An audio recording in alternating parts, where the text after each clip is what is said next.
Movie ನೋಡಿಲ್ಲ, ಇನ್ನು ಇವಾಗ ಹೋಗ್ಬೇಕು. ಪ್ರಸನ್ನಾಲಿ ಟಿಕೆಟ್ ಸಿಕ್ಕಿದೆ ಸದ್ಯಕ್ಕೆ. ಬಾಸ್ ಅಂದ್ರೆ ತುಂಬಾ ಲವ್ ಆಕ್ಚುಲಿ ಹೇಳ್ಬೇಕು ಅಂತ ಹೇಳಿದ್ರೆ. ಯಾಕೆಂದ್ರೆ ಎಲ್ಲರೂ ಕಂಡಿ ಸಹಾಯ ಮಾಡಿ ನಾವು ಸಹಾಯ ಮಾಡ್ದು ಅಂತ ಎಲ್ಲರಿಗೂ ತೋರಿಸ್ಕೊಳ್ತಾರೆ.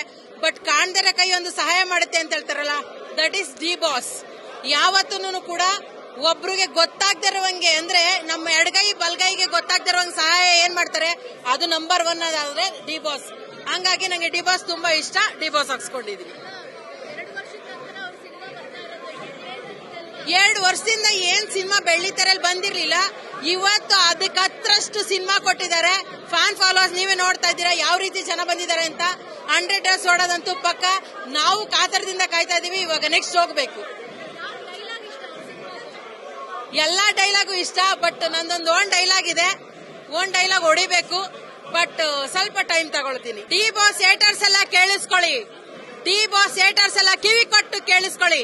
ಏನಪ್ಪಾ ಅಂತ ಹೇಳಿದ್ರೆ, ನೀವೆಷ್ಟೇ ಸಲ ಬಾಸ್ ನ ತುಳಿತೀನಿ ಅಂತ ಮುಂದೆ ಬಂದ್ರು ಕೂಡ ಬಾಸ್ ನ ಯಾವುದೇ ಕಾರಣಕ್ಕೂ ತುಳಿಯಕ್ಕಾಗಲ್ಲ. ಯಾಕೆಂದ್ರೆ ಫಿಲಿಕ್ಸ್ ಪಕ್ಷಿ ಏನಿದೆ, ಡಿ ಬಾಸ್ ಕೂಡ ಅದೇ ತರನೇ.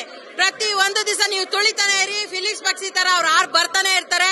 ಅದೇ ಪ್ರಕರಣವಾಗಿ ಈಗ ಡಿ ಬಾಸ್ ಬಂದಿದೆ. ಡೆವಿಲ್ ನೋಡ್ತಾ ಇದ್ದೀರಾ, ಹೇಗೆ ಅನ್ನಿಸ್ತು ಅಂತ ನೀವೆಲ್ಲ ಹೇಳ್ಬೇಕಾಗುತ್ತೆ. Thank you so much. Yes, ಇಬ್ರು ಇಷ್ಟ. ಇಲ್ಲಿ ಹಾಕ್ಸಿದೀನಿ ನನ್ನಣ್ಣ ಕಿಚ್ಚ ಅಂತ ಹೇಳಿ. ಇವರು ನನ್ನ ಅಣ್ಣ, ಇವರು ನನ್ನ ಹಾಲ್ಟು. ಹಂಗಾಗಿ ಇಬ್ರು ಕೂಡ ಒಟ್ಟಿಗೆನೆ ಒಂದು ಮೂವಿ ಮತ್ತೆ ಬೆಳ್ಳಿತೆರೆಯಲ್ಲಿ ಮಾಡ್ಬೇಕು ಅನ್ನೋದು ಆಸೆ. ಹಂಗಾಗಿ ನನ್ಗೆ ಇಬ್ರು ಕೂಡ ತುಂಬಾ ಇಷ್ಟ. ಹಾಗಾಗಿ ಸೇಮ್ ಆಸ್ ಯೂಸಲ್.